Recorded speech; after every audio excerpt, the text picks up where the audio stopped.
The projector light burned against the glass wall, reflecting the harbor behind us.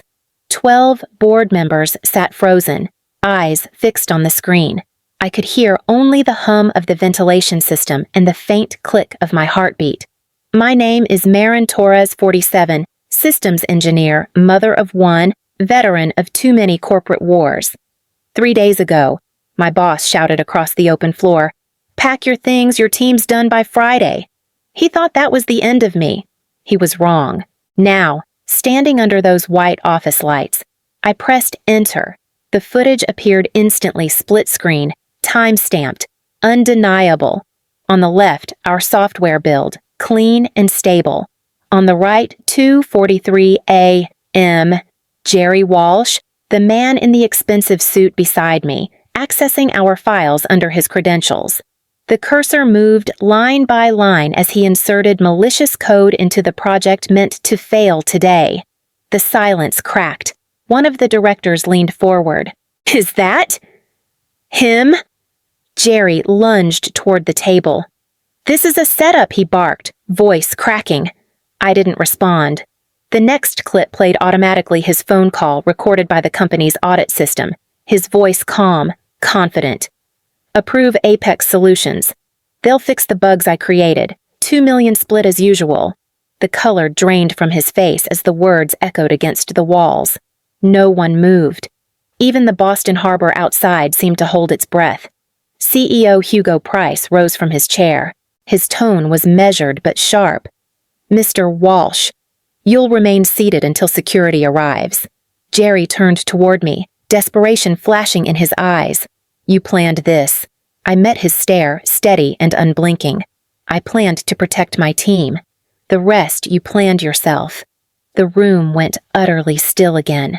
A chair creaked, the screen flickered, casting blue light across his trembling hands. In that silence, I finally exhaled.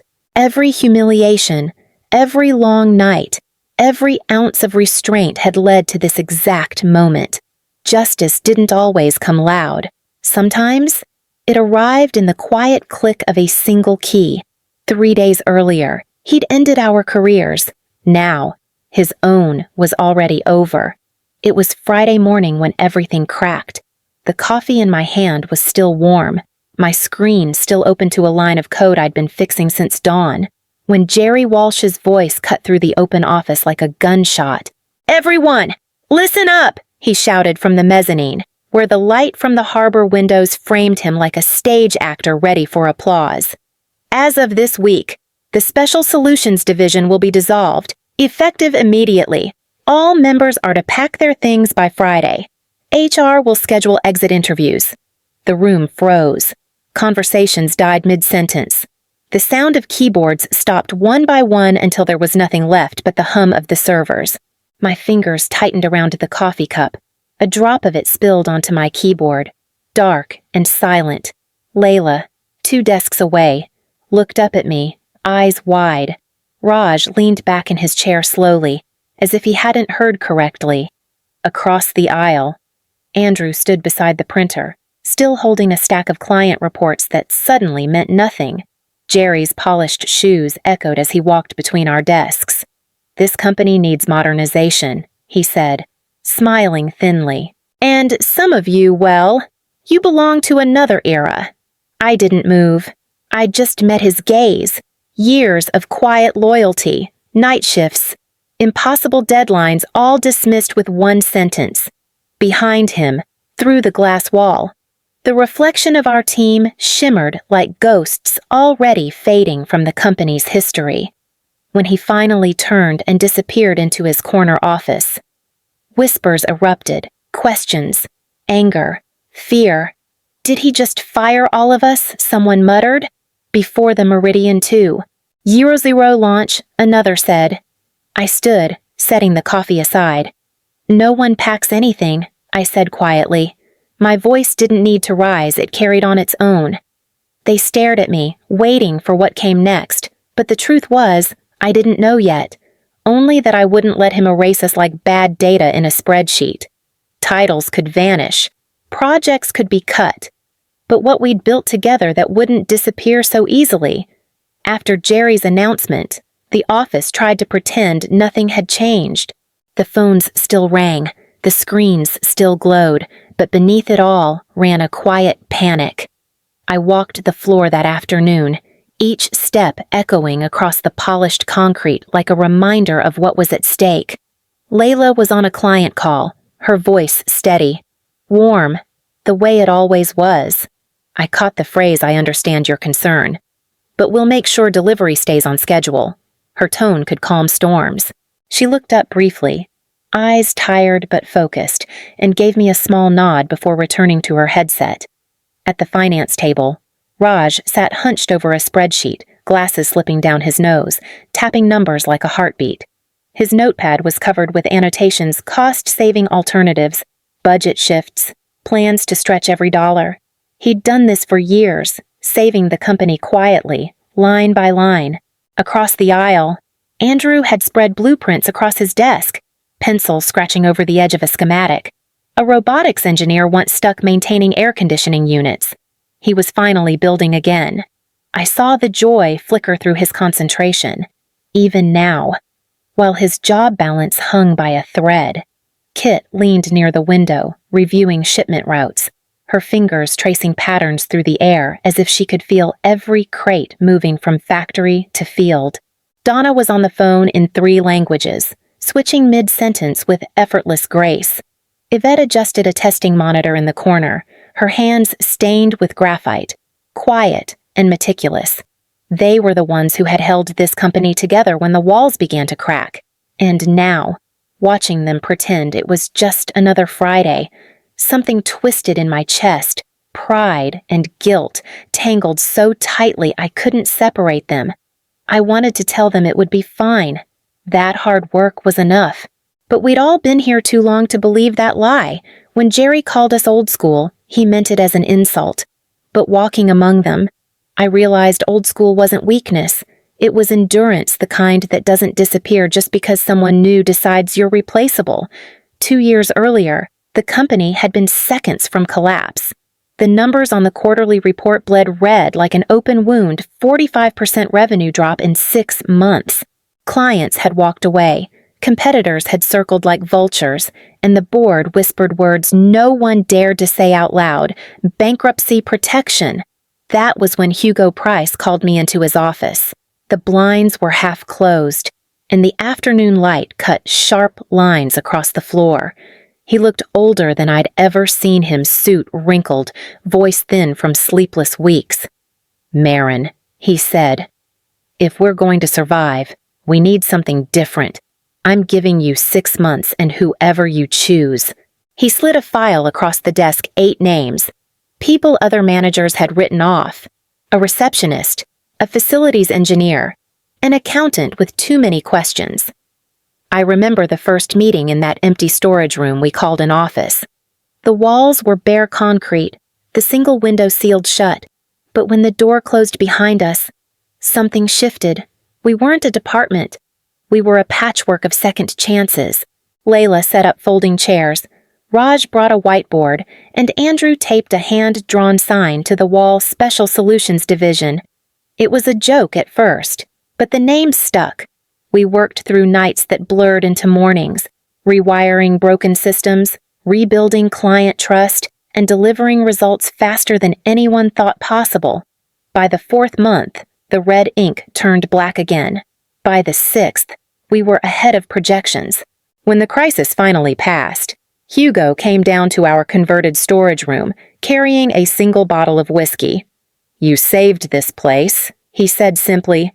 "We didn't celebrate loudly. We didn't need to. We'd already built something worth more than recognition, a trust born from failure and rebuilt through grit. Now, standing in the same building 2 years later, watching Jerry erase us with a single sentence, I felt that same weight again. But beneath it, something else stirred the echo of that storage room, and the quiet certainty that we'd already learned how to survive the impossible. The office was nearly empty when I sent the message "Conference Room B." 7:00 p.m. The sun had already sunk behind the skyline, leaving the harbor glazed in silver. One by one, they appeared, Layla first, clutching her jacket, Raj with his laptop under his arm, Andrew and Kit carrying takeout boxes no one would touch. No one spoke at first. The only light came from the small table lamp in the corner, throwing soft shadows across the glass walls. Outside, the cleaning crew moved quietly down the hall, pushing carts that squeaked like whispers. I waited until the last chair scraped back. "Jerry's orders are official," I said. "We're done by Friday." The words hung there. Layla's eyes filled with disbelief. All of us," I said. Raj leaned forward, elbows on the table. "He's insane. We're the ones keeping the Meridian 2.0 launch alive."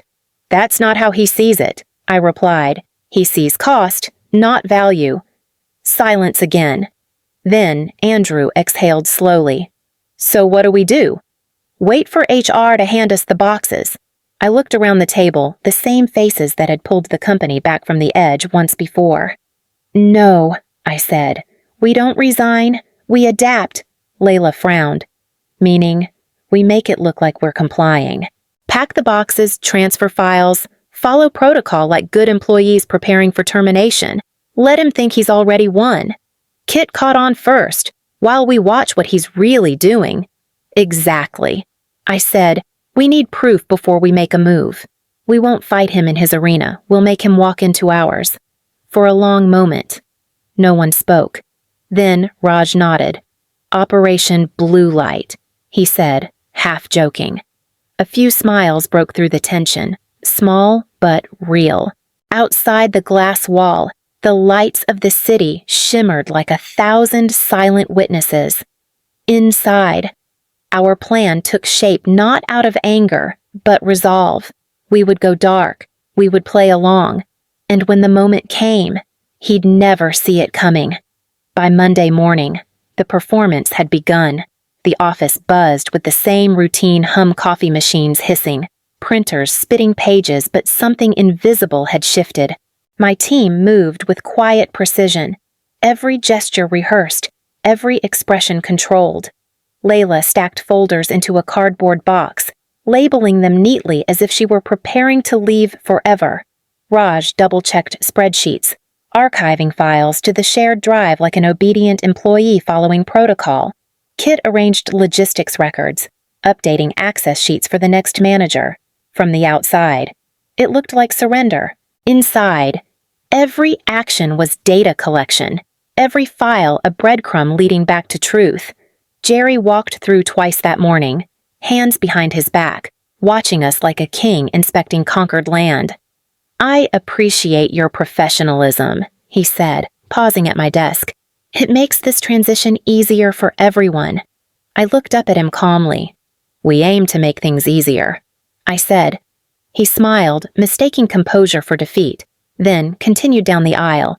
As he passed, Andrew muttered under his breath, "Hard to act polite when you want to throw a monitor at his head." Layla's lips twitched, but she kept her eyes on her box. By afternoon, HR had sent out calendar invites, exit interviews. Thursday, 2 p.m. The subject line was so sterile it almost felt unreal. Raj forwarded the notice to me with a simple line. "The stage is set." That evening, after most employees had gone home, we met briefly near the elevator lobby. No formal meeting, no lights, just quick exchanges, quiet voices, eyes that understood. Files backed up. Raj said, "Access logs secured." Blake confirmed. "Back channel to Hugo still open." I added. Then the elevator bell chimed, and we scattered like ghosts. Back at my desk, the city glowed beyond the glass walls, reflections mixing with the faint blue light of my monitor. I sealed my own box, slipped my ID badge inside, and wrote one word on the label "temporary." In the silence that followed, I realized how convincing defeat could look, how sometimes the only way to win was to let them believe you were already gone. By Wednesday, the act of pretending had become second nature. We packed boxes by day and rebuilt our defenses by night. Beneath the surface of quiet compliance, the pulse of resistance grew stronger. Raj was the first to notice something off. He appeared at my desk after lunch, his voice barely above a whisper. "Access logs don't match," he said. "Someone's been inside the Meridian 2.0 code after hours using Jerry's credentials." I followed him to the analytics room where Blake was already waiting, eyes locked on the security console. The screen showed timestamps no one could explain, midnight logins, edits buried deep in encrypted directories. Blake tapped the keyboard, tracing lines of code like a surgeon following a pulse. "He's not just copying," he said quietly. "He's corrupting the authentication modules, making it look like we failed compliance." The room felt smaller, the air colder. Raj leaned back, the chair creaking. "If he tanks the launch, he gets justification to replace us and push emergency work to that vendor he keeps mentioning." "Apex Solutions," I said. The name had followed him from his last job like a shadow. Blake nodded. "Their proposal's already in the procurement drafts. He's steering the deal." I stared at the glowing monitor, feeling the old military calm settle in the one that comes right before a counterstrike. "Then we give him what he wants," I said. That night, in a quiet corner of the parking garage, we planned it out.